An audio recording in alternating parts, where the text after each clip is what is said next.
Ikaw ay nahibang na magsinungaling sa Keramite. Nararapat na kaparusahan ang nangyari sa'yo.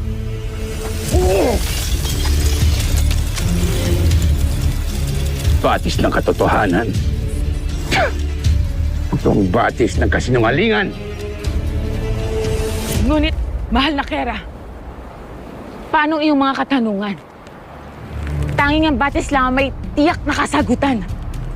Sino ang nilalang na sinasabing mas makapangyarihan kaysa sa iyo?